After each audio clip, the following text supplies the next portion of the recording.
Stay tuned. We'll be right back with another exciting segment for Win on KZKO The Vibe. Covering all conversation, from dating to getting revenge on your exes. This is Talking Points with Shabazz Davis on World Improv Network. Thank you. Thank you. Good evening and welcome to Talking Points with Shabazz Davis. My name is Jerome Carmichael, filling in for Shabazz Davis this week, who's out picking up his dry cleaning. I hope it's pressed. Yep. I hope that starch is satisfactory for you, Shabazz. Now, tonight, we're going to dive right in to a world most of us are unfamiliar with. The world of escaped convicts. Now, I have two gentlemen here with me tonight. I am going to, your names have been changed to protect you, and we are going to garble your voices on the broadcast so you will not be able to be recognized by voice or name. Now, I have with me Mr. Mike Smith. Hello. Welcome to the show, Mr. Smith. And your cellmate and current escaped convict partner, Mr. Clancy Rhubarb. Welcome to the show, Clancy. Hello, it's great to be here. And it's wonderful to have you both. Now,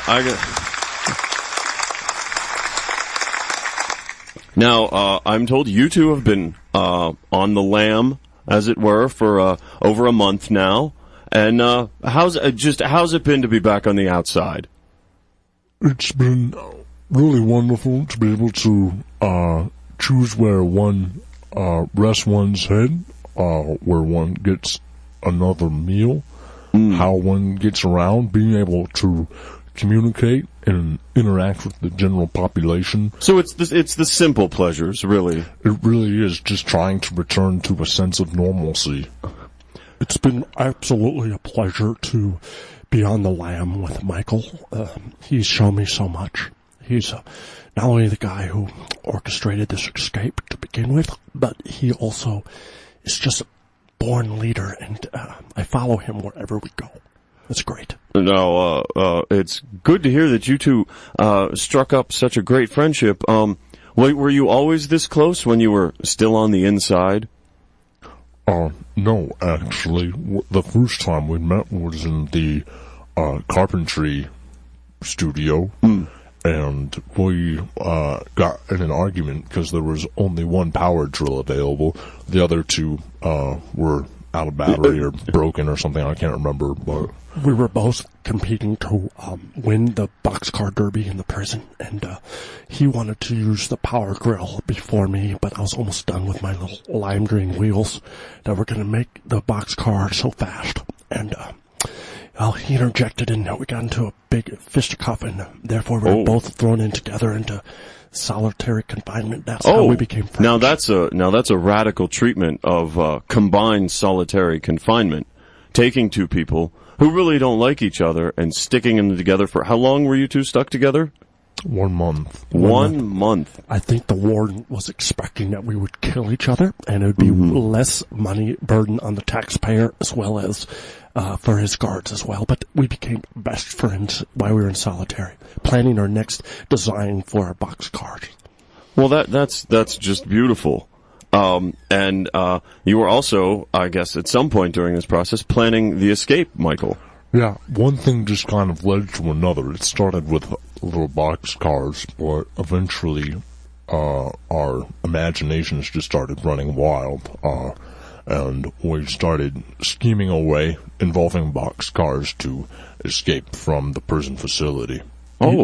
He's a phenomenal engineer. He previously, before he got incarcerated, he was a design engineer at BMW. So his ability to make a boxcar that was far superior to mine was only the start. But his greatness to escape the walls and how to get out on the lam as we have been since is just absolutely ingenious, and it's a tribute to his engineering mind. Now, you two escaped from the Reynolds Supermax prison in eastern Montana, renowned as one of the toughest prisons in America to escape from. But you two, clearly, it must have been hard work, but you were successful. What drove you to get? What made you work so hard to get out? Was there one thing on the outside that you really just had to get back to? Driving a really fast car. Yes. Oh, I just really miss driving down the coast of Mexico in a Honda Boxer. It's a special car. There's only like I assume of your own design. Yeah, there's only like 14 of them in the world. Wow. And just having the rush of air blowing over you and being able to see the landscapes moving by and in a flash like that. That was that experience really kept me going. Wow. And Clancy, was there something in particular you wanted, or was it just, hey, I'm here with a genius, I'm along for the ride, anything I can do? Yes, it was a combination of both. Yes, I was so enamored by his genius that for me, I couldn't fathom how he could escape from the most unescapable prison in the United States, statistically, but he made it look so simple. And so when he concocted the plan and said, we're going to get out of here, I said, sure, and I laughed at first. And then I knew he had the seriousness in his eyes. Yeah. And then I believed, and it was so simple. And to answer your second part of your question, it was the taste of a great Montana sweet potato. I wanted a sweet potato again. Oh. No, again, just a very simple pleasure. Very simple. And now, it's absolutely tastes so good in the passenger seat of a Honda Boxster driving through Baja California. Now, I can't imagine that life on the outside is without its stresses when you're on the lam as you are.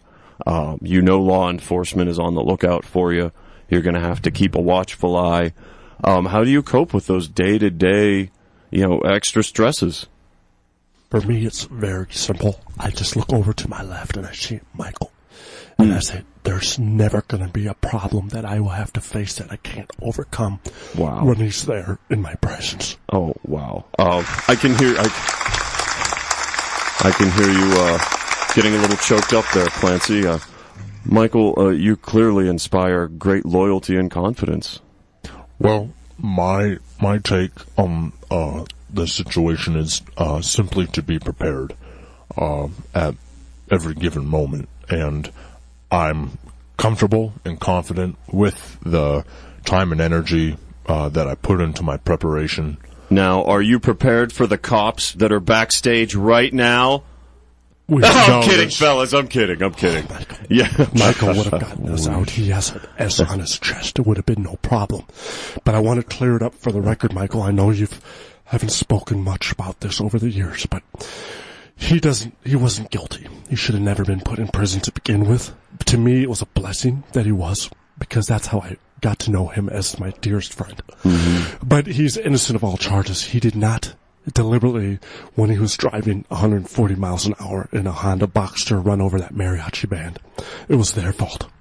So he should have never ended up into the Supermax penitentiary to begin with. I just want to make that clear. Well, it still weighs heavily on me, though. I have had time to reflect on what I was doing, and it was a no mariachi crossing zone, so they shouldn't have been there, but nonetheless they were, and I was driving too fast. I was driving faster than I could see the road. Your desires and predilections overcame you, and you gave in to that which you love. I think we can all... At the expense of 5 other very talented gentlemen. Yeah. However, there is some culpability as well on them, because I talked to one of the surviving members of the family, and the band member said he couldn't see. He thought it was a mirage, but that was Michael's car driving the car. Excuse me, Clancy. You're saying you've been in touch with the victim's family? Is this since you've escaped? Exactly. Since we've escaped, I made it a point, because of his guilt, to reach out to one of the mariachi band members. When were you going to tell me this? I was going to tell you this after the interview, because it was going to be public, but it's time for you to come address the fact that it wasn't your fault. Well, let's not wait till after the interview. I have Clancy. to take responsibility. Mike, I'm gonna bring someone out right now. I would like to introduce you. I don't think you've ever met, at least maybe haven't seen them since the trial. Henry Rodriguez, welcome to the show. See, it's great to be here. Great to be here.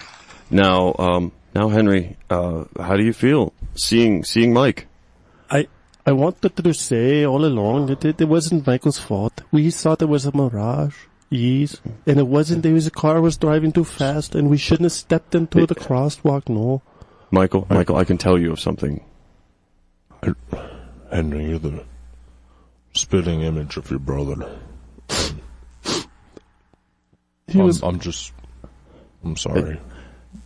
There's nothing I can do to correct, to make up for my fatal mistake. And I'm gonna engineer a car that is impossible. It's incapable of murder. Wow. A non-lethal automobile. Wow. So nothing like this ever happens again. That's such a noble goal. Gentlemen, I'm getting word right now that the police are honing in on our location. I didn't think that they would assume that you're in studio. So I would suggest you leave immediately. Yes, thanks again. See, we will protect you. You go around, no problem. Thank you both. Travel safe, and hey, officers, no, I don't know. No one's been here. Where are they? I don't. Listening. I don't know who you're talking. Are you protecting these guys? Where did they go? What guys are you talking about? I don't know. The guys on the show. The guys just a couple seconds ago. We got it going on in the squad car. I'm sorry. What show are you? Your show, Talking Points. Shabazz Davis' show. We just heard him on the show. Yeah, look, I don't know what you're talking about. America, thank you for tuning in, and I need to have some talking points with these gentlemen. Good night. Give the Windcast your suggestions via Facebook, Twitter, or the KZKO Wind blog during the commercial break of what issues the Wind counselors can help you with during Good, Bad, Ugly. Next on KZKO. Stay tuned. We'll be right back with another exciting segment for Win on KZKO The Vibe.